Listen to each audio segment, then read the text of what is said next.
Melech haolam asher kirishanu b'mitzvotav v'tzivanu la'asok b'divrei Torah la'asok b'divrei Torah la'asok b'divrei Torah la'asok b'divrei Torah la'asok b'divrei Torah. Okay, my favorite topic. One of my favorite topics. Oh, you better put the last one. So, a brief recap. Talmud.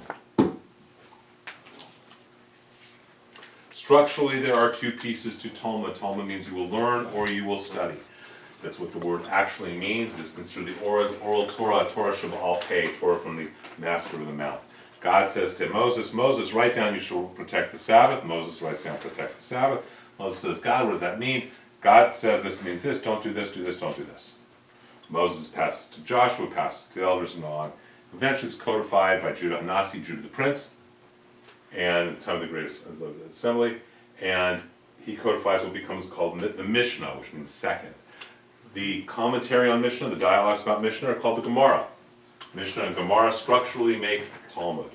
Thematically, what makes Talmud is there are two pieces, Halakha and Agadah. Halakha, which literally means a way of going, it's the law. Agadah, stories or lore.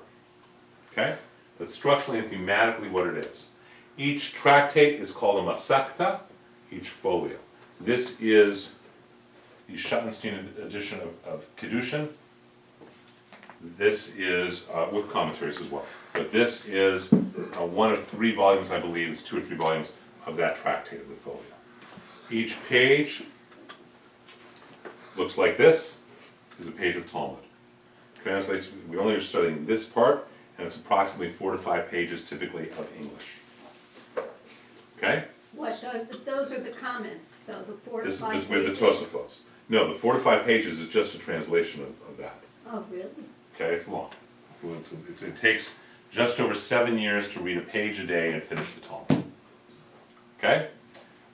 The classic, there's Schottenstein edition, there's different translations. Steinsaltz recently, in the last few decades, made his own edition of Talmud, which is again, all this is the introductory book, but it's all Talmud. It is, you can see on the back of that bookcase, it is that entire shelf from the lower bookcase all the way over where you cannot see. Okay, so it's big is the point. But in Talmud it has the secrets to everything. It is everything. Now, each Masechta, each tractate, has a Mishnah and a Gemara. Okay, and there's the original comments that were there, and then Gemara additional ones. Remember, these are dialogues because it's passed down orally, and so Rabbi David walks in and says, Lois walks in and says, where do we do, can I move a candle that's lit more than 10 feet on Shabbos? And Rabbi David says no, and Rabbi Celeste says yes, and they argue about it. And as in any dialogue, the arguments go all over the place because dialogues are not linear, right? And we ultimately side with Rabbi Celeste, Rabbi David, or we say Teku, we have no idea, the Messiah will tell us when he shows up. I'm in. You're in.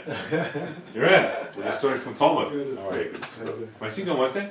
Huh? You from Wednesday? What's up with Wednesday? Wednesday is death, dying, in the afterlife. I sent you an email today. Okay. Oh, okay. Which is, you saw Wednesday night, we're doing Talmud and Tobacco is going to be on death, dying, in the afterlife. Here, take a handout. What? So you studied all this before, so it's the handout right there on Talmud. So that's basically what Talmud is. Okay, we went over this last week. Everyone with me so far? Sorry, about Mishnah, Gemara, Halacha, and Agadah. Okay, it's easy for me to study this. So, all right. The only Talmudic tractate that does not have a Gemara is Pirkei Avot, the teachings of our fathers, the teachings of our ancestors. But there are lots of modern commentaries, so to give you an idea of Pirkei Avot, which only has 6 chapters, but they're all small. This is a modern 3-volume commentary on it. That one big volume is a 1-volume commentary on it. Okay? Just to put it in perspective. All right? Everyone with me yet? Mm-hmm. Just to recap. This is a wonderful book called Sefer Agadah, the Book of Legends. This is all of the Agadah in the Talmud. These guys put it together many, many years ago, Bialik and Rabutsky, and it's done by topics. You can look in the index and say, okay, I want to know any Aggadic stories about King Solomon, or about King Saul, or about marriage, or about whatever, and it will tell you where to go and do this. Did you say this is a famous Sefer Haggadah? Yeah. Very famous book in Jewish literature, but they translated it into English a number of years ago, called Book of Legends. Okay? So there's constantly a machlochet, a debate between the sages. Remember last week we talked about the different sages and how they argue with each other. We talked about Hillel and Shammai. When we got into that, yes? Yes, okay. So now we're going to study a little bit more. We're going to study two of my favorite guys, two of these other leaders who started in, we hear their entire story. We hear throughout the Talmud, we hear about these two sages, Yochanan and Reish Lakish. They're always fighting with each other. They also, by the way, are brother-in-laws. But in Baba Metzia, we have the beginning and the end of their relationship. So remember last week we studied about Hillel and Shammai. This is a different study. This is with two guys who are also going to constantly be dialoguing with each other, but this actually discusses the beginning and end of the relationship. Remember? Which page are you on? The one that says Yochanan and Reish Lakish. Oh, okay. Okay? So this is just to understand the beginning of this stuff, all right? Again, the bold-faced print is what the text literally says, and the non-bold-faced print is the editor's version to help make it in sentences, because the text itself is kind of like a shorthand, all right, when we study it, all right? So, the Gemara records the story of the relationship between Rabbi Yochanan and Reish Lakish. The narrative begins before Reish Lakish's rise to eminence. Who wants to read it? Somebody. I haven't. One day, Rabbi Yochanan was swimming in the Jordan River. Reish Lakish, who was then a highwayman, saw him and jumped into the Jordan River after him. Beheld the display of vitality and said to him, "Your strength belongs to the Torah." Reish Lakish said to him, "Your beauty belongs to women." So remember, he's the king of the highwaymen, Reish Lakish. So he is the head local thief, scoundrel. So why did he go diving in? Now you understand, Yochanan was a gorgeous man. Apparently he had long hair down to his tochas. So why was Reish Lakish diving into the river to swim after this person? Well, it was a woman. And he was going to bada bing, bada boom, right? Okay, go on. Rabbi Yochanan said to him, "If you will repent your ways, I will give you my sister in marriage, who is more beautiful than I." Reish Lakish accepted this upon himself, then wanted to return to retrieve his clothes, but was unable to muster the strength to do so. Rabbi Yochanan afterwards taught him scripture and Mishnah, and made him into a great man. So he so committed himself in all his passion. This is something we see repeatedly.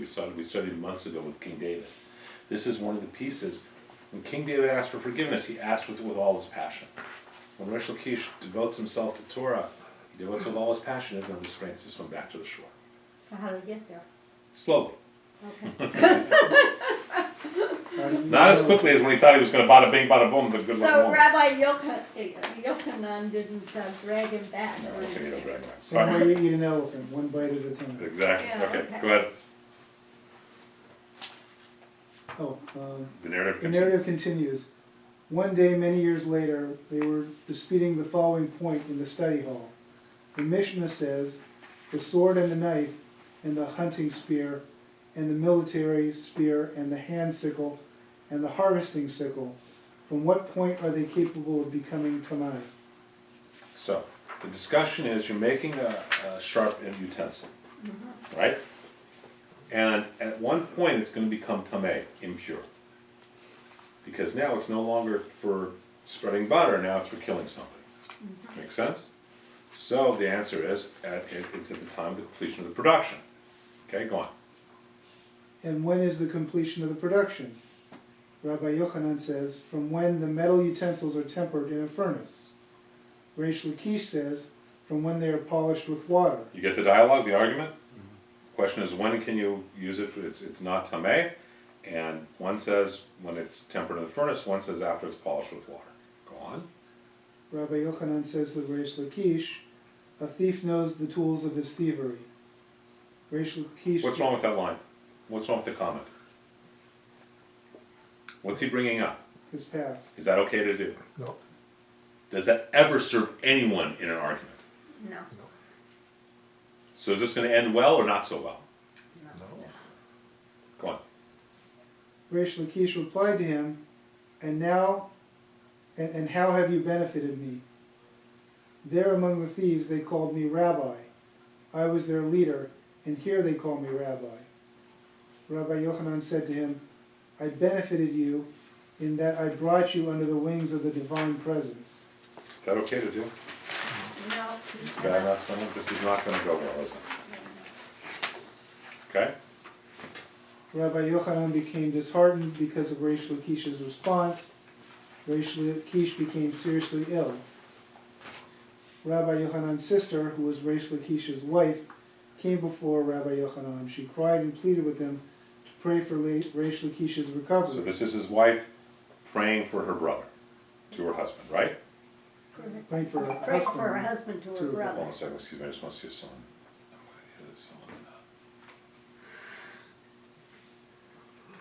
someone's father is dying, so, go ahead. She said to him, act for the sake of my children, prevent their father from dying. Rabbi Yochanan replied to her with this verse, leave your orphans, I will sustain It's from them. the book of Jeremiah. So he's using Yochanan as justifying his behavior, saying it doesn't matter if he dies, leave the orphans. That's what Jeremiah says. Go on. She said, act for the sake of my impending widowhood. He said to her, and let your widow trust in me. Again from Jeremiah. Rabbi Shimon ben Lakish passed away. But Rabbi Yochanan grieved after him considerably. The rabbi said, who shall go to bring comfort to his mind? Rabbi Eliezer ben Pedas should go, for his scholarship is brilliant. Rabbi Eliezer ben Pedas went and sat before him. To everything, Rabbi Yochanan would say, Rabbi Eliezer ben Pedas told him, we learned about Barisa, really Barisa teaching. that supports you. Rabbi Yochanan eventually said to him, you were supposed to be like Bar Lakisha. Reish Lakish. With Bar Lakisha, whenever I would say something, he would pose 24 difficulties to me, and I would give him 24 solutions. And as a result of the give and take, the subject became clear. However, you constantly say, we learned of Barisa that supports you. Of what use is this? Do not I already know that I have said well? Rabbi Yochanan would go... So you get what's going on, right? They send a rabbi to comfort Yochanan, who has lost his best friend, who's lost his brother-in-law, his sparring partner. And every time Yochanan says, this is the way it is, this rabbi says, yes, you're right. Yochanan says, well, I need you to tell me I'm right. I know I'm right. Okay, it's like the story of Sam Walton. When executives would come into Sam Walton's, they would have their meetings, and he would have different executives walk the other stores.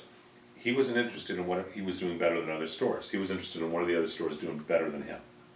Same thing. He's not interested. Truth is bigger than one viewing perspective. So, okay, come on. Rabbi Yochanan would go about and tear his clothes, and would cry and say, where are you, Bar Lakisha? Where are you, Bar Lakisha? And he would scream until his sanity wore away from him. The rabbis prayed for mercy on him, and Rabbi Yochanan passed away. Okay, remember I said to you that I stand in the minority. So I'm going to use Morty as an example. You learned Talmud when you started when you were 7, 10 years old, something like that? Mm-hmm. And halacha was the important and agada was the less important. Yeah. Right? I'm in the minority, but Heschel's in the same category, so I'm okay with it. But the halacha comes from the agada. So here's a story, but from it we learn about how we're supposed to act and the laws about how we're supposed to act. Make sense? It's a story about the life and death. But we learn, number one, that God is infinite, truth is infinite, and we need to have sparring partners to understand it. Number two, and even more importantly, that we don't speak ill of another person, especially in public. It doesn't matter if they're you don't bring them the past. Not a good idea. Make sense? Okay. I'm going to study 2 more pieces tonight. One we're going to do briefly, and then the other one we'll spend a fair amount of time on. That'll be fun. So someone turn to the next page. This is from Berachot, another story that has to do with Rabbi Yochanan, who is so amazingly good looking. Who wants to start? Where's this? Rabbi Chaya bar Abba was ill. Where? The Gemara records several incidents in which sages were afflicted with several. Rabbi Chaya bar Abba was ill. You want me to read? Sure, I'm here. I'm married. You can read. No, Rabbi Yochanan went in to visit him, and he asked him, "Are there afflictions Are these dear afflictions? to you? Are these afflictions dear to you?" And I can't say it. Rabbi Chaya. Chaya bar Abba answered him, "Neither they nor their reward." Rabbi Yochanan said to him, "Give me your hand." Rabbi Chaya bar Abba gave him his hand, and Rabbi Yochanan revived him. Okay, from this we learn everything about what is called Birkei Cholim. Okay? Birkei Cholim are the practices of healing the sick. We have extremely detailed practices. Do not visit someone who is sick. You are not fulfilling your obligation. When we visit someone who's sick, we take away 1/60th of their illness. We have all sorts of laws about how and when you visit someone who's sick, what times. You don't go unless you're asked. So if you said to me, I want you to go visit Mr. Poloni, that doesn't mean anything to me. Mr. Poloni's got to want me to come visit him. Okay? Because when a rabbi walks in to visit, or someone walks in to visit, someone's immediate reaction is, I'm dying. So I visit this man's in his 90s. He is dying. And they wanted me to go visit and do what's called the Dewey, which is the closing prayer that you do once before someone dies. And just see if this is him, if his father died. Sorry. No change. I didn't think there was going to be that. So he hadn't eaten or had anything to drink. So they're going to put him on a morphine drip. I said, do you want me to come before and do the prayers with me? He goes, no, can you come after? He's already asleep and out of it with the morphine. Because if you come, he's going to be scared he's dying. They So don't we're very want him to specific. know. He knows, but People know. it still flips people out. Now, but from this we learn a couple of things. Look at this line. Yochanan asked him, are you attached to this affliction? And he says, neither they nor the reward. Are there rewards to being sick? What? Yeah, Attention. Attention. very. Being a victim, you're a nurse. Yeah, negative. There's a lot of rewards though. People don't pay attention to you, or suddenly coming to you and paying attention, right? Taking care of you. I don't want them or the rewards. Now, does Yochanan then heal him, or what does Yochanan do? Gave him his hand. Gave him his hand, and what did the sick person have to do? Take it. Take it. That's our model of Birkei Cholim. You're about to say something, I can see it in your, No, I'm listening. oh, okay. That's our model of Birkei Cholim, Model of what? of healing the sick, visiting the sick. You must present and get them so they're not attached to the rewards of being sick. It's so important. That's the hardest thing. Well, you're a nurse, you know this is the hardest thing, isn't it? It's nice, you're in the hospital, you're getting taken care of, everything's hunky-dory, you're a victim. Now, let's keep reading, continue reading, because in the very next scene, what happens? Similar incident. Rabbi Yochanan was ill. Rabbi Hanina went in to visit him and asked him, are these afflictions dear to you? Rabbi Yochanan answered him, neither they nor their reward. Rabbi Hanina said to him, give me your hand. I thought I just read that. You did, it's a different story. Go on, keep going. Rabbi Yochanan gave him his hand, and Rabbi Hanina revived him. The Gemara says, why did Rabbi Yochanan need Rabbi Hanina's help? Let Rabbi Yochanan revive himself. The Gemara answers, they said, a captive cannot release himself from prison. He needs help from someone outside. Okay, this is our model of healing the sick. This is the real piece of how we heal the sick. You do not, the first thing where we learn about healing the sick, and we'll do a class in Talmud later in the year, is when Moses prays for Miriam's healing. And he says, Na'al na'arafan ala refuah shlema. Please God, please heal her now. Okay? It's got to come from someone else to help, and the person has to be willing to get out of their prison. Make sense? Again, a piece of Agada. This is Agadic literature, but from it we get practices of how to do things. Right? Now, we're going to study a very famous passage, and we'll look at a different interpretation, which will be fun, because I'm sure, Morty, you actually studied this passage. You studied about the oven? Yeah. Right? So, it's a very famous passage, but we're looking at a different way.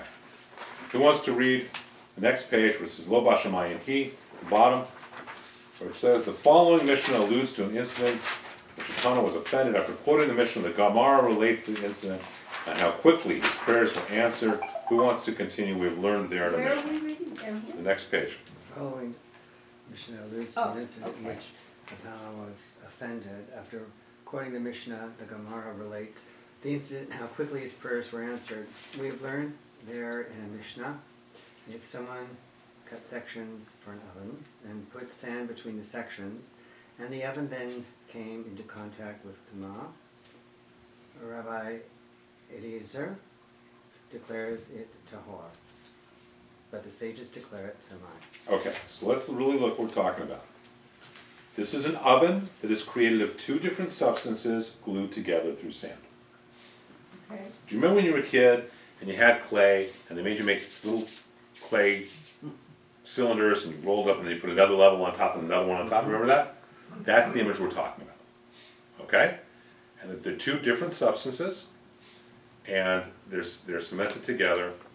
And the question is this tameh, impure, or tahor, pure?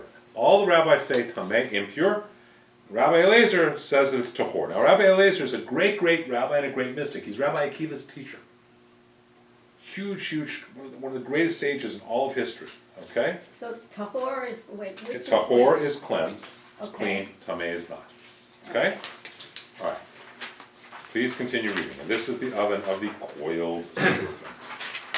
And this is the oven of Yeah. the coiled serpent. The Gemara explains what is meant by the coiled serpent. Rav Yehuda said in the name of Shmuel, it means that they, the sages, surrounded the oven with discussions like this coiled snake, and then declared it susceptible to Tumah.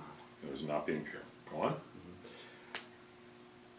An early teaching of Barisa tells us. Barisa tells us about the debate surrounding this oven.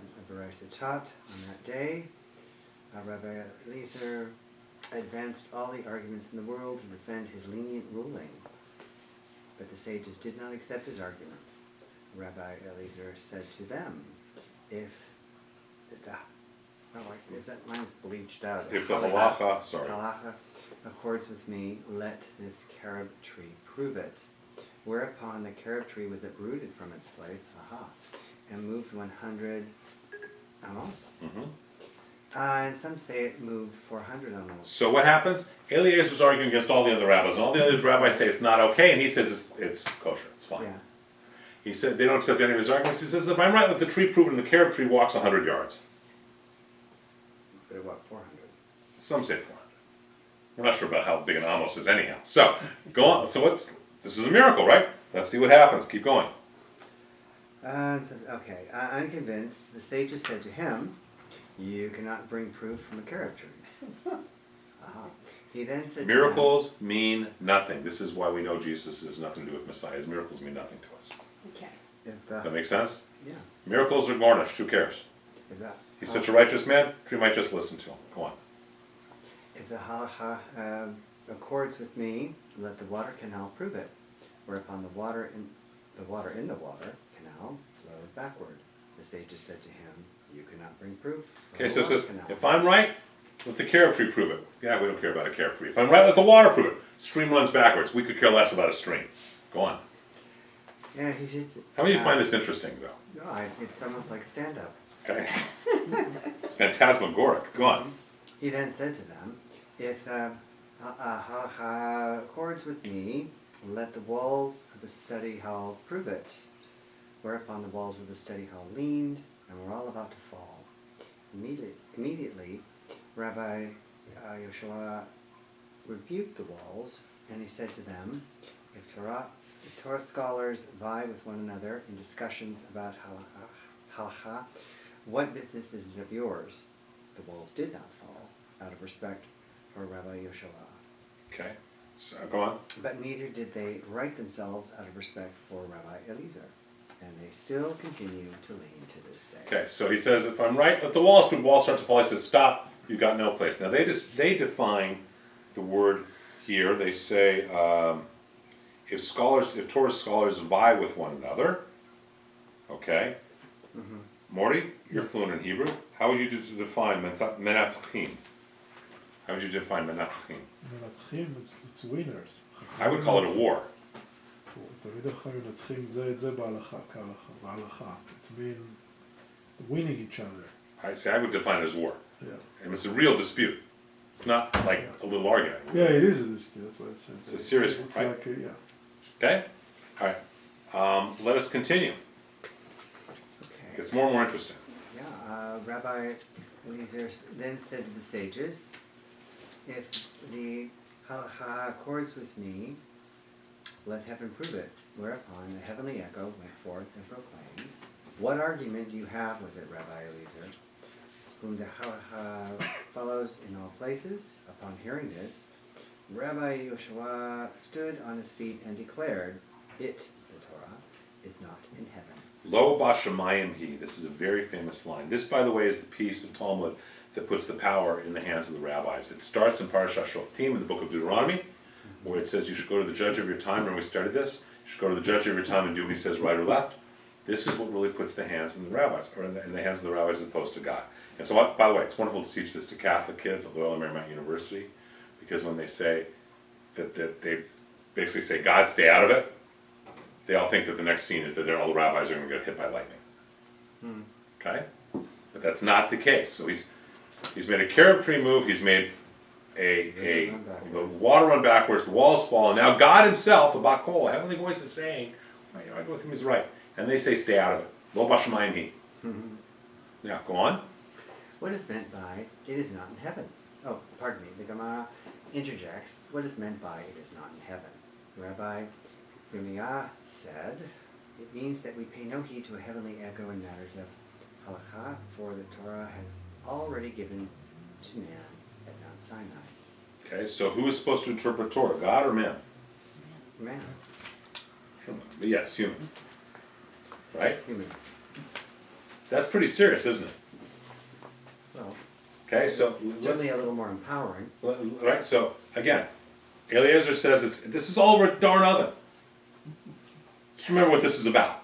And in this oven, and Eliezer says, if I'm right, let the cherub tree doesn't work. The water goes backwards, no one cares. The walls fall, no one cares. God says, don't argue with him. They say, lo bashamayim he, stay the heck out of this. Right? It's not in heaven. Torah is given to us for our interpretation. So yeah, just not a simple oven, it's more. Well, I would think so. Let's keep going. Okay. Sounds like a Sigmund Freud moment. It is meant that we pay no heed to a heavenly echo in matters of Loudly. Like Gemara relates the rest of Rabbi Yeshua's response to the heavenly echo. We do not pay attention to heavenly echo because you, God, already wrote in the Torah at Mount Sinai. Did I ever read that? According to the majority, the matter shall be decided, and since the majority of the sages dispute Rabbi Eliezer's position, his position is rejected in practice. The following incident dramatically highlights Rabbi Yeshua's assertion. Keep going. Rabbi Nassan once met Elijah. Rabbi Nassan said to him, what was the Holy One, blessed is he, doing at that moment when Rabbi Yeshua rejected the heavenly signal? Elijah responded to him. He, the Holy One, was laughing and saying, my children have prevailed over me. My children have prevailed over me. This is typically where they stop teaching this passage. I want to keep going. Let's just recap. There's an oven, you have different substances cemented together. Eliezer says it's tahor, the rest say it's tameh. He presents all the arguments, they reject them. He says, if I'm right, let a cherub tree prove it. Cherub tree moves, they say, cherub tree means nothing. He says, if I'm right, the water moves backwards, we don't care, means nothing. Walls falling means nothing. God says, don't argue with him, they say, stay out of it. Lo bashamayim, it's not in heaven. We go with the majority. And also, when he's talking to Elijah says, when that happened, God laughs and said, my children have defeated me, my children have defeated me. So this is because it's just of two different materials? Two different materials, correct. So most ovens today would not be kosher. Let us continue on. But this is what gives the power to the hands of the rabbis. for the next 2,000 years. Well, you're saying it like they give it back. The rabbis? Well, the way you worded that. I mean, this is what gave the power to the rabbis. Right, okay. Okay? You ever wonder why a rabbi gets to make the decision he wants to make, and that's the halacha. These rabbis make up their, chicken is meat. Chicken's supposed to be considered meat. You can't milk a chicken. The rabbis say it is, therefore, it's considered meat. Why? Because it doesn't matter if God himself walks down and says chicken is not considered meat. We've decided it is. Lo bashamayim, stay out of it. Okay? It's a lot of power in the hands of the rabbis. And Elijah even points out that God loved it, because like any of us, we like being defeated by our own children based upon our rules, right? Not my house. All right, let's continue. Someone else reached. Let's continue, because this becomes now, this is where it's often stopped. Let's continue and really read what happens. Keep going. Someone wants to continue to read. Someone else. I'm having lunch, so we'll just read. I know, it's just, you've got to have good eyes for this, because it is a little worn out. Oh, you wanted someone with good eyes. Yeah. Oh, it's not interesting yet, Morty. A number of drastic developments followed the debate concerning the oven, and the Beresa records them. They said that on that day the sages collected all of the things Rabbi Eliezer had declared tahor Pure, clean. and burned them in fire in Why? his presence. Keep going, it gets worse. And they voted on him and excommunicated Okay, him. so not only do they side against Eliezer, they now have taken every one of his judgments and said none of them are any good. All things he said were clean, none of them are clean. They're all tameh. And they put him in cherem, they excommunicated him. Please continue. And who are these they? The 71, the members of the Sanhedrin, the great rabbis of the Great Assembly. Okay, go on. They said, who will go and inform him? Is that- Rabbi Akiva. Rabbi Akiva said to them, I will go, for I am concerned that perhaps an unfit person will go and inform him and bring about the destruction of the entire world. Why is he concerned about that? Because obviously Rabbi Eliezer is a pretty powerful, knowledgeable, wise, powerful guy, right? If he's bummed out about if he's angry because they excommunicated him, God knows what could happen, right? Okay, let's continue. What did Rabbi Akiva do to inform Rabbi Eliezer? He dressed in black clothing and clothed himself in black, and sat before Rabbi Eliezer at a distance of 4 amos. When do you do that? When you're afraid? No, He figured if it's good enough for the tree, it's good enough for him. When do you do it? Come on. It's trying to hide Who do you himself. who do you not get close to and touch unless you're a member of the Chevra Kadisha? priest. A dead person. Thank you. Oh. Akiva is basically saying, you're dead. Go on. Rabbi Eliezer said to him, Akiva, why is today different from other days? Why are you sitting so far away from me today? Rabbi Akiva replied to him, my teacher, it seems to me that your colleagues are removed from you. Upon hearing this, Rabbi Akiva too tore his garment. So and Akiva removed his shoes. Eliezer realizes that he's dead in their eyes. He's been excommunicated. All over a friggin' oven. Go on. And slid off his chair and sat on the ground. Tears flowed from his eyes. At that time the world was smitten. A third of the world's olives, a third of its wheat, a third of its barley became ruined. And some say, even dough already in a woman's hands became spoiled. The Gemara cites another Beresa that describes the aftermath of that day. A Beresa taught, a great blow occurred on that day. For every place on which Rabbi Eliezer set his eyes went up in flames.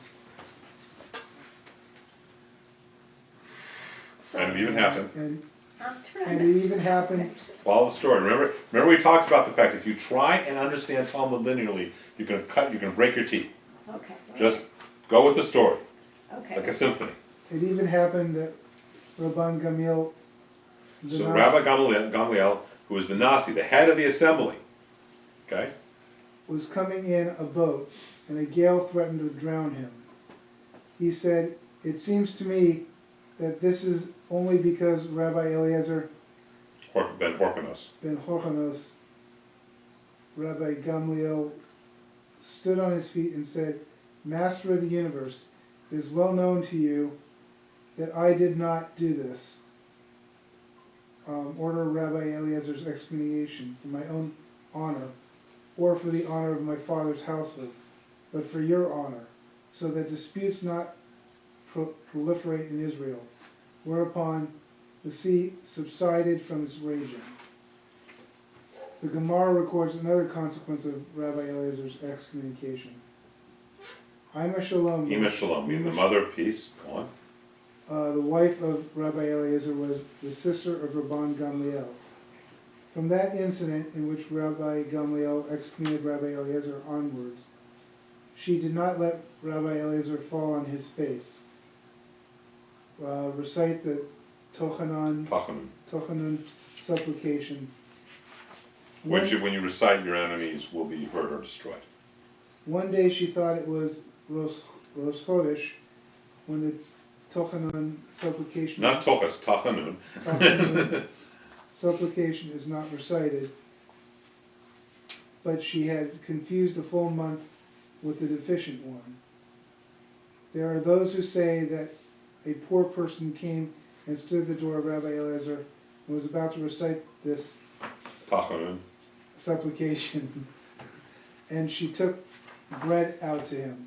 Either way, she afterwards found Rabbi Eliezer falling on his face in the recitation of Tachanun. She said to him, "Get up, you are killing my brother."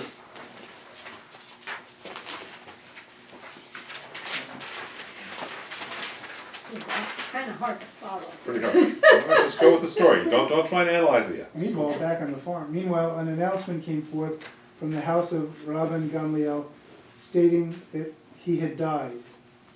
Rabbi Eliezer said to his wife, "How did you know about Rabbi Gamliel's death?"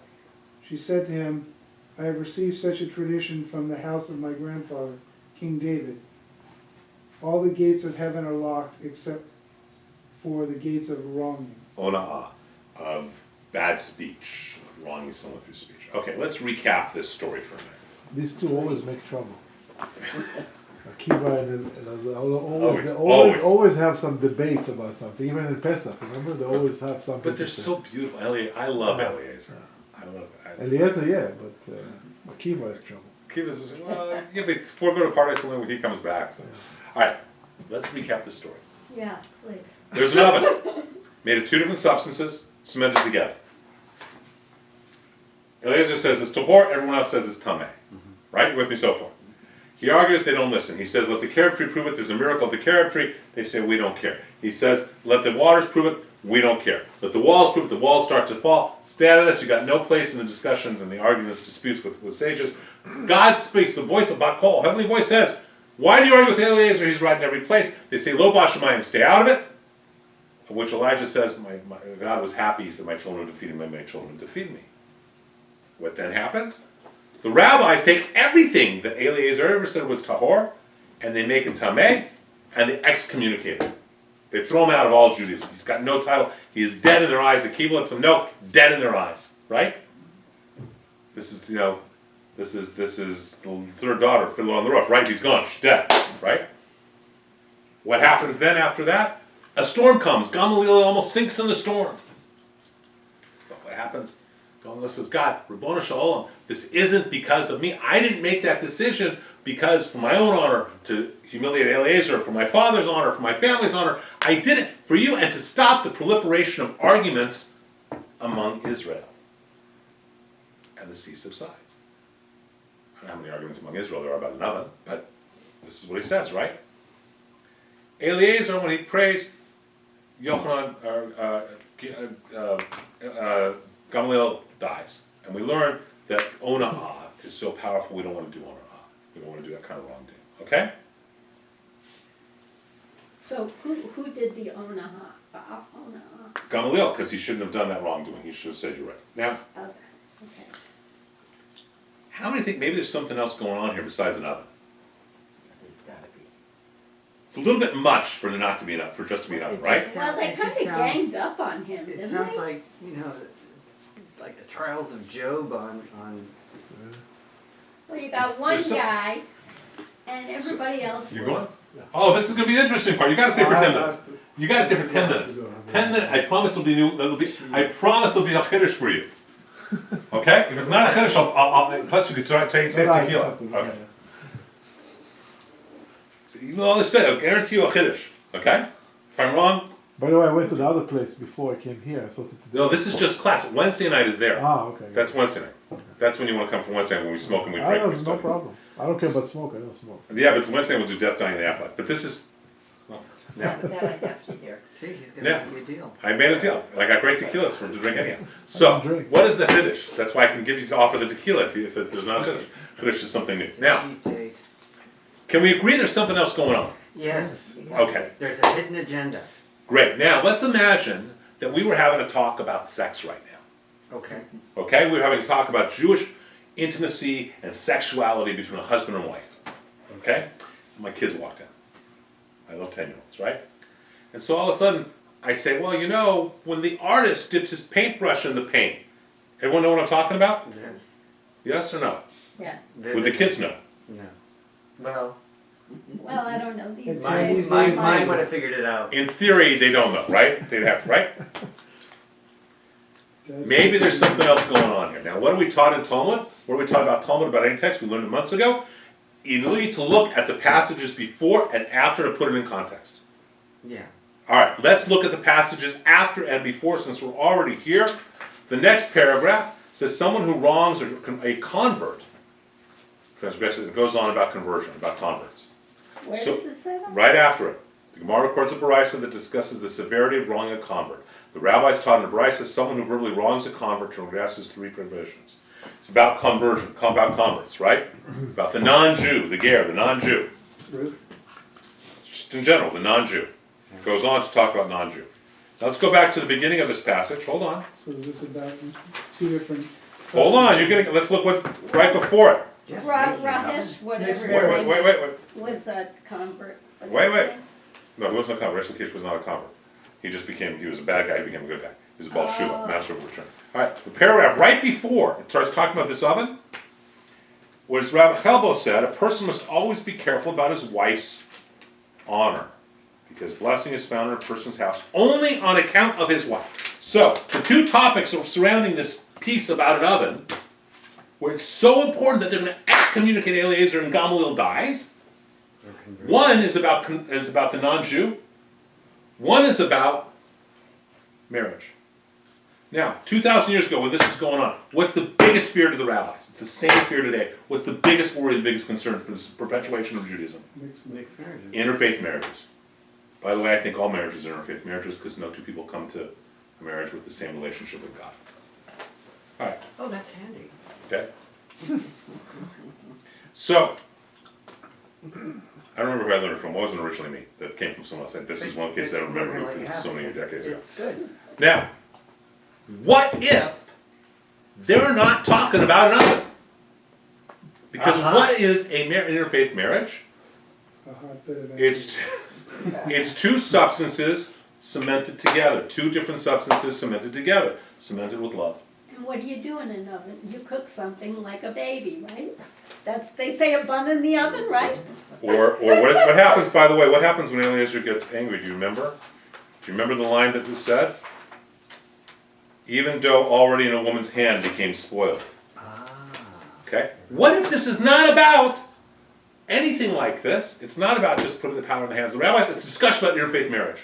And what if what they're saying, Eliezer is saying 2 people love each other. How can you tell me God is not present? How can you tell me this is not tahor? How can you say if 2 people love each other, it's not clear, it's not clean, it's not pure? Well, the rabbis say, we don't care. We don't care what miracle he proves. You don't care what. Okay? What happens? God himself says, they love each other. How can you deny that? They might, Rabbi Goldmark once made a great comment. Larry Goldmark once made a great comment to me. I asked him as a kid, I said, where do you see God? He said, I see God when I'm marrying a couple because there's the groom, there's the bride, and God stands in between. And I thought, oh, what a nice rabbinic answer. It's true. 2 people love each other, God is present. So the tree moving 4 amos may not be a better tree. I don't know if I go that far, but I don't know if I'm sure. I'm not sure. We're going backwards. It's not 4, it's 400. So, right. So, what happens if this isn't about it? And their big concern is about interfaith marriage. And they're saying, look, Eliezer's saying it's holy in God's love. How can you declare this tameh? And they say, no, we're not going to accept an interfaith marriage. And who's conversion? So if Mrs. Poloni converts to Judaism in the Reform world, right? She gets a Reform conversion. She goes to Israel. Ooh. Does it count? You live in Israel? No, doesn't count, does it? No. But who's gonna know? Ah, so who defines what is conversion too? So Can even there's, marry in Israel. So. it's real simple. You do it in Israel and you If you convert and you go to Israel, You what? do not get land of return. You don't get right of return. It's not accepted.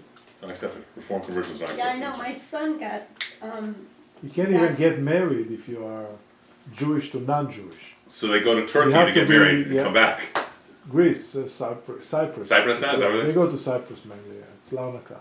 So you fly there, you marry, and then you come back. Just to get the paper, but technically no one recognized that. but you have to have your mother, apparently. Wait, because let's my just- son did that But whole how does thing. anybody track them? But let's follow this Oh, on this they verse. do. They try.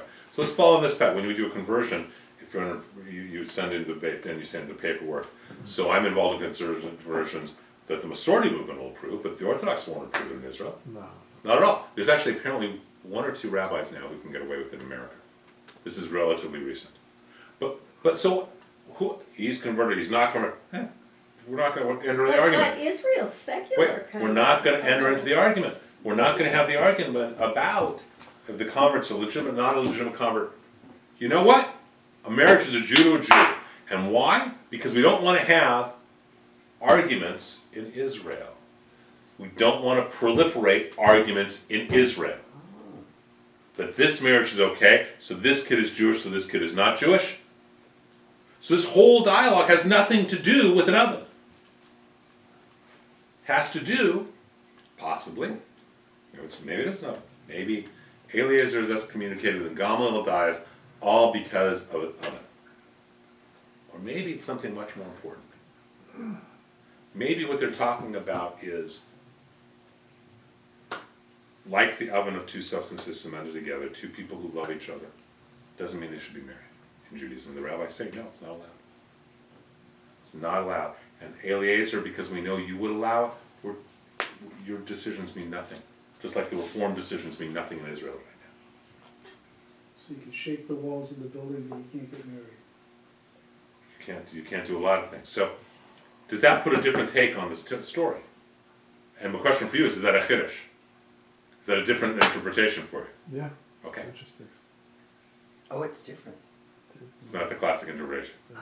I actually wrote an article about the whole interpretation. Because this never made sense to me. I enjoy reading your articles when I find them. So, But I have to say that sometimes I have to read it more than twice. actually I wrote an article. It's, you know what, you read the Talmud, you read it probably 10 times, still don't understand. Yeah. Or you have a different interpretation each time. They're like reading Bible. That's why in Israel we study the Bible from A to Z. And we can argue on one page for days in Beautiful. classes, and we never stop. And people argue okay, about this interpretation, that interpretation, Rashi interpretation, and you read it and you get dizzy. And then you have to do an exam on it, which is very tough. But you bond with your kavruta. You bond with the people you study with. Yeah, you study, but you have to. It's part of our curriculum But for bachelor, for getting graduation in high school. It's It is? Yeah, you get. It goes like Israel a bit different. You have to get points. So let's say if you go high on English, so you have 5 points or 6, and then if you're basic, you're 3. In math, the same thing. If you're very high in math or chemistry, but you have to have 21 to graduate high school. Mandatory is Bible studies. So no matter what you do, you have to study Bible. And it doesn't matter if you believe it or not. It doesn't matter. So you study it. So we go page by page, and the exam is like reading the entire book. In all of the schools in All- Israel? All the schools. Really? It's mandatory. Now, So, go- can go, a Russ. Reform Jewish family move to Israel, Yes. have a child there, Yes. put their child through school, Yes. can their child have a bar mitzvah? Sure. You can have a mitzvah. There's no say. Sure. But let's look at what the Talmud is saying. Now, because this is what and at the back I actually have an article for you about this case of Baba Metzia. The will of the needs of the tribe versus the will of God. You cannot tell me if 2 people love each other, God's not present. I don't care. Doesn't matter, right? But does that mean they should be together? Gamaliel says it beautifully. He says, I didn't do this, God, for my own honor. I did this to stop the proliferation of arguments in Israel, among Israel. Now, how much does that this phantasmagoric study, this story about carob trees and walls and water and God's voice and everything else, which is Agadah, creates law, doesn't it? Both ona'ah, what we should and shouldn't do, wrongdoing, wrong speaking, but also about lo bashamayim he, the powers in the hands of the rabbis to interpret, and maybe it's about something else in the interfaith relationship. Now you can go now that you got to finish. Thank you. But it was a finish, right? Yeah. Wednesday night, 7:30 though, we're going to do at Bogies. Okay, I'll be there. No, I just had to. No problem. Say I love hi. it. Later. Bye, guys. Take care. I'm going to talk more about other But stuff. thank you. Thank you. Bye. So, Thank you. So even though if they love each other, God's there, they still shouldn't get married. Eliezer is saying, and God is backing him up, from this, the celestial perspective. You love each other. It's holy. The law is saying no. But from the, if your concern is interfaith marriage, it's not about the law saying no, this is to destroy the Jewish people. If there is no difference between marrying a Jew and marrying a non-Jew, how long do the Jewish people exist? Their fear at this time is a fear of assimilation. Same as ours. Yeah, it's now too. And so at what point have you bent too far? At what point does it not make sense? At what point is it wrong? I've been too far, break. I'll break, exactly. On this one, on the other hand, no, there is no other hand. At a certain point, so, here's a good one for you. In the conservative movement, if you're a member of the rabbinic assembly, which I'm not, you cannot, it's not about you can't perform interfaith marriages, you cannot attend an interfaith marriage. This is true for years ago, I think it's still true. I think it's still true. How many people in the rabbinic assembly? So all the guys who graduated JTS, Jewish Theological Seminary, and American Jewish University. My friend teacher Rabbi Shulchan taught Talmud, was the head of Talmud for years there. So, at what point is it okay or not okay? Now, do I believe that a couple who love each other, that it's a holy relationship? Of course I do, me personally. Do I officiate interfaith weddings? No. With a couple of very, very specific exceptions. What is specifically? A couple who are in the 80s who just wanted to get married. Oh, that's sweet. Okay. I just think. A couple where she was in the process of converting, but hadn't Yeah. finished yet. But they really wanted. I knew the couple well enough, and I knew she wanted to do it. I think it's always been fascinating to take the commentary and figure out what it really boils down to. And in this particular case, what's terrifying is that they never tell you what becomes of the children of this union. It's forbidden. It's not the whore. And now the rabbinic assembly, or not the Reform movement, I believe, actually has interfaith marriage ceremonies. Certainly, most Reform rabbis will do them. If not all. Yes, they do. Most do. I know of one Reform rabbi who will not do an interfaith marriage, but will do a gay marriage, as long as they're both Jews. Is the standing with gay marriage the same? I don't know, but I wouldn't think it is, because it's not part of a halacha. It's not part of our, traditionally it certainly wouldn't be. Okay, but again, but no one's going to tell me I can't go to a wedding. I may not, and I do something that I make a choice to do. When I get calls from an interfaith couple, I will always sit down with them, always. And most of the time, like 2/3 of the time, the non-Jewish partner is not affiliated with a faith tradition, and when it's just presented in a loving, joyous way, they say, I want to know more about Judaism. And they ultimately choose to convert. There have been a couple of times that they don't.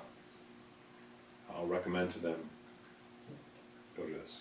What do they have to do to convert? It's a process, study. being going before Beit Din and judged through rabbis. But the point is that to look at this from Talmud, right? And on the back I include this article as this interpretation of this piece. Because, and the reason I knew it would be a chiddush is because What is it? a chiddush is a new teaching for someone. Okay. The reason I knew it would be is because when I first started this sort of shochet years ago, I said, that's not what this is about. This is not about Rabbi, is it, Rabbi? He goes, probably not. I go, so what's it about? He goes, go write an article on it. Because that's what he would tell me all the time. If I had a question, go write an article on You it. had to research it. So I, Yeah, It you is- really think about it. if you really think about it. But if you use the laws of understanding Talmud or text, we've already established to understand something, you must put it in context, right? Mhm. You gotta put it forward, it's right before and right after. Well, isn't it interesting? Right before is talking about a wife, and right after is talking about the non-Jew. And if you think historically, that is the fear of that time period, isn't it? And So- this. And that's why it's so applicable. And, you know, if I'm with a couple and they say, we really want to get married, I'll pose the questions to them. Because often they say, well, we'll work it out. It's like, it's not a good answer. We'll work it out is never a good answer. How are you going to raise the kids? We'll work it out. Yeah, why don't you talk about it right now? Well, we're going to raise them in both. Really? Okay, you're going to raise them in both. Let's be honest here. My So, stepson's doing that. you're going to be circumcised. You're going to circumcise your kid, but you're also going to baptize your kid. Yeah, that's what they did. Okay, How can, which is an act of conversion. But beyond that, what are you going to do? So I'll tell you about a couple, and you can make your own decision. There was a couple that came to me. The parents were members of our community, and as a result of this, stopped being members of the community because I wouldn't do the wedding. I sat with the couple. Now, let me just put the couple in perspective. On one hand, you got a young man who's a groom, who is, I don't know, 5'7", 200 pounds. That may not be his height, that may not be his weight, but you get the idea. Okay? Stop. Solid. You're both being very kind. Yeah. Okay? But his parents, by the way, have a lot of money. On the other hand, you have a young woman who is blonde, thin, with breasts, and about 5 inches taller than him. Love is blind. Oh, by the way, did I mention that she comes from a divorced family, has no money? No. Oh, let me mention that too. I hope love is blind. How many of us think maybe there's something else going on there too? Maybe. I hope love is blind. We're sitting down, they said they're going to raise the kids in both traditions. I said, okay. How often do you go to temple? Twice a year, Rosh Hashanah and Yom Kippur. How often do you go to church? Twice a week. Sundays, plus I go to a class every week. I said, so you're going to raise the kid Christian. That's the reality. And I said, Morv, I got a question for you. I said this to the young man. I said, what are you going to do when your child comes home from church with mommy and says, Daddy, why are you going to hell as opposed to coming to heaven with mommy, Jesus, and me? So what are you going to do? It's not like she's not attached to a faith. Okay. Now I say that at which point, and I don't remember, I'm not saying it's never happened other than this, I don't remember being in a public place, in this case was a Starbucks, I think, and someone standing up and screaming obscenities at me before. Wow. Okay, this is the juicy part. The groom-to-be or the bride-to-be? Yeah, The bride. Ooh. I'm not You surprised. rabbis, you guys wouldn't sit down with us. You're so bigoted. You don't understand. It's like, he thinks that does protest too much, Yeah, a little projection. and it's like, look, you know what? I can't do your wedding. I will recommend someone to you if you want. No, blankety blank you, whatever it may be. Because let's be honest, their kid's not Jewish. Okay, they're not. The kid's not being raised Jewish. Throw them on. Okay? But more than that, the kid's not going to learn Judaism. Okay, let's be honest. And then they moved 45 miles away, the parents bought them a beautiful home, so they don't even get to see the grandparents as often. So there's not even the grandparents, and the sad piece is, the groom is the grandson of Holocaust survivors. From the camps. Okay? So it's painful. Simple answer is what the rabbis say here. No one's saying it's bad. I just won't do it. Does that make sense? Again, Gamaliel says this so beautifully. I didn't do this for me. I did this to stop the proliferation of conflict in Israel, among Israel. It's a hard statement. And if we put this piece in this format, right? Putting it in this format of interfaith relationships now, is it such a confusing piece to you? No. Not as No, much, it makes no. perfect sense. This is the essence of Talmud. It's not just the text, it's what's underneath the text. It's what's not being said. It's the allusions that are made. It's the stories that come out of it. These are things that I could never, ever in my 10 lifetimes get just sitting down reading it. That's why the commentary No. is. And that's why you do it. What more to tell you? You do it with your friends. You I don't need the study it passion. alone. You That you means study the it word is together. gonna have a stroke. You always do? You study together, and you go through it in pages. I'll tell you, the first time going through a piece of Talmud that we were arguing about for weeks in rabbinic school, weeks, right? We're guided by the professor, students are arguing for weeks. And at the end they say, Teku, we have no idea what it means. I wanted to throw the darn book all over the place. Because there's no joy. It was like, I didn't get it. If you let Talmud go through you as opposed to try and go through it, it's a whole other way. I cannot recommend this book highly enough. Every Man's Talmud is a Yeah, fabulous book by subject matter. It's a little bit of pieces, just a little. You can tell this is a pretty beat up copy Yeah. with old highlights. But it goes through little topics. Think about what we do with Talmud and tobacco, right? We take a little topic, we use a number of different quotes, I assemble them all for a topic, and we dialogue about it, and we discuss it, and we learn together. Because that's how you're supposed to study Talmud. Right. Does that make sense? Mm-hmm. My friend Sal Litvak has a site called the Accidental Talmudist. They go through a page a day. Okay? And they have over 1 million, he has over 1 million people viewing it and viewing it. Those are the things. The page a day, do they have to sign up for 7 years? I don't think he has them signed up that way. I don't know. He just started doing So Daf Yomi. how do they dialogue? They blog? I don't know. He Is it a just blog? started Daf Yomi, so he just started it this year. I don't know if it's in the past. In the past, I think he's had different interviews and talks about different topics and things like that. But so it's so rich and so beautiful. But it is so. Some of it's in your face and some of it's not. And I side with the side that says stuff that's not in your face that's more important than the stuff in your face. So how do you do it? Do you have Talmud clubs or something? Well, we would do a Talmud group. It's easy. Yeah. You basically have a group of people that say we're going to study once a week. We're just going to study Talmud. We're going to go through it, whether it's a page or by a topic or whatever it may be, and you study together. And it's called chavruta, which means a group of friends, but it comes from the word friend, chaver, a group that is they become closer through the study.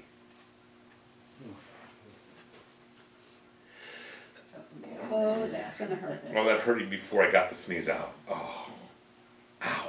Okay, I'll get it out You eventually. better not get corona. God forbid.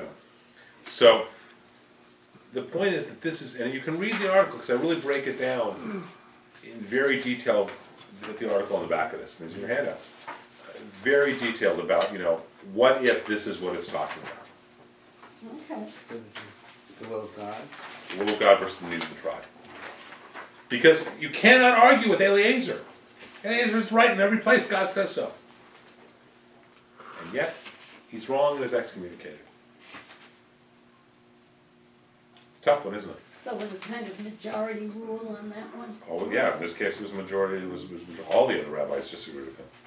He moved to Palm Springs. Or did they just want, somebody had a stronger personality, so they, No, No, he's respected and loved throughout. He's a troublemaker, but he's respected and Rabbi loved throughout. Goldmark, I see God standing between two people who are in love, and I appreciate their wedding. But at the same time, there must be boundaries in this world, boundaries that are sometimes painful and not in harmony with the inclusiveness of Are the you world. gonna read my whole article, or you? No, I'm recognizing that I'm a visual learner. So it's all the thing I've said is in that article, even in more detail. So the question becomes, now does Talmud have value? It deals with issues. You said your stepsons in interfaith marriage, they're gonna raise them in both ways. Yeah, well, they have a Christmas, and then they have, they do the prayers, and they light the candles and They Hanukkah. do Christmas for 8 days. But I'm not sure they do Passover. What was the joke? They do In the 90s, Hanukkah. Christmas They do cut? Christmas and Hanukkah. Yeah, Christmas cut. And they just went, no. Yeah, it was Hanamas or something. Yeah, they just, no. They do it anonymously. So, ting. So the question becomes, now does Talmud start to have value? Now what you need to understand is, the laws that are put in the Torah, that are put in the Bible, make no sense without Talmud. Yeah. Okay? So there's a discussion, we'll do a few more things of Talmud next week, but there's an example, there's a whole discussion, can you put out a light, can you put out a candle on Shabbos? And the answer is, ultimately, it comes to the fact that the candle is the same as a soul. So are you putting out a soul? Can you put out a candle when someone's done? All sorts of things like this. Our practice is how we live. We do not live biblical Judaism. We live rabbinic Judaism in the 21st century. And rabbinic Judaism is codified in Talmud. And this is the passage it comes from. Lo b'shamayim he, it is not in heaven. We're going to discuss it here. It is in the world. More fun now? More interesting to understand Talmud? Yeah, I can understand it, but, I don't know, I still feel like I could turn off a light, and I'm not killing a soul. So, You gotta read what comes before it and after. and you gotta read the whole passages and how they get to the places they get No, to. I understand how they get to it, but in the real world, because that's where we live, But It that's not where I was doesn't, come from. what? Our laws do come from the real world. You will find over and over Not in again. today's world. Our laws are totally applicable for today's world. Totally. Do you ever blow out a Sabbath candle? Do I ever blow out a Sabbath candle? No. Never. No. So I'm facing that dilemma. you have your lights on Because, Now. because I have cats. Now. And if we're gonna leave the house. And you know what I really do? Wait. That's a different issue. Go on, Alana, you were about to say. It's blowing out a Sabbath. No, it's not. No, I put it in the shower. Set it up in the, I've been putting them in the kitchen sink. well, the same, but you don't blow it. That's number one. Number two, we have a whole slew of laws about Torah. It does not say you are meant to die by Torah. It says you're meant to live by Torah. So on Yom Kippur, we are commanded to fast, correct? Unless Yes, we You're can't. sick. unless you're sick or old or young or newlyweds. Wait. That's my favorite one. The newly wedding. Newlyweds can't fast. Because they'll smell bad to each other. Energy. They'll smell bad to each other. That's the reason. But you're commanded to fast unless. Now, let us say, God forbid, Mr. Poloni is supposed to take medicine. He has to take medicine to live. And he doesn't take it because it's Yom Kippur. And God forbid he dies. He's considered a suicide. That's how we force those people to take the medicine. Those cranky, I won't take it. Well, you better. I don't, you know.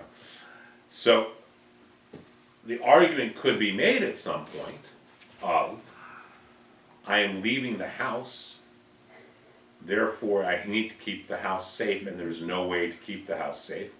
I would always say, if you leave a candle burning anyhow, whether it's a yard site or Shabbat candles or anything else, and you're leaving the house, you should keep it in a sink.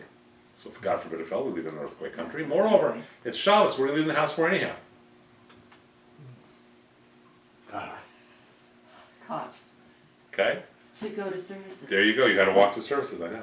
You're not allowed to leave the house? No, I was kidding, I was kidding. But But I'm thinking she's not You just walking to You just services. can't open the door. You can leave the house. You can't open the door or There's turn the so- So I'll lights tell you, off. I have really, for many, many years, been non-observant.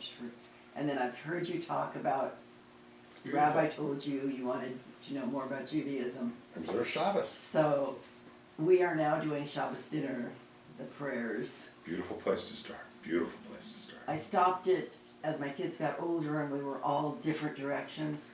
Now we're just doing it, and whoever's there joins us. You know one of the things I love about the Persian community, typically, is no matter where they are, no matter how Americanized they are, anything else. You know where they are on Friday night? Before they go party, wherever they're partying? Shabbat dinner with their parents. Well, we're doing it now. So I have taken one Friday night away from my boys. I've turned down weddings because they were out of town because they would not fly my whole family down. They said, we're paying you a lot of money, you can fly your family down. I said, no, it's not my vacation. It's my family, I don't spend it away. I tell you once, which was a dear friend, I'd officiated his wedding. I'd officiated his wedding in Hong Kong 7.5 years ago. And the wedding was on a Wednesday night. I went out on Monday. I flew back. Take it back. The wedding was on Thursday night because I flew back Friday morning so I could be Shabbat home. But you see how valuable Talmud is, and our practices come out of this. You cannot understand the rest of this without understanding first this concept of Talmud and how important it is. How it is the essence of Judaism as we practice it today. Okay, so if you're not studying Talmud, I don't know how you can really be a rabbi. If you're not really letting it go through you. But can you be a Jew? I mean, Of course you can. Of course you can. You don't have to study anything to be a Jew. Or, But this certainly deepens your understanding and experience. So when someone says, why, how is it that the rabbis decided a chicken is considered meat? I can't get through that one. It's okay.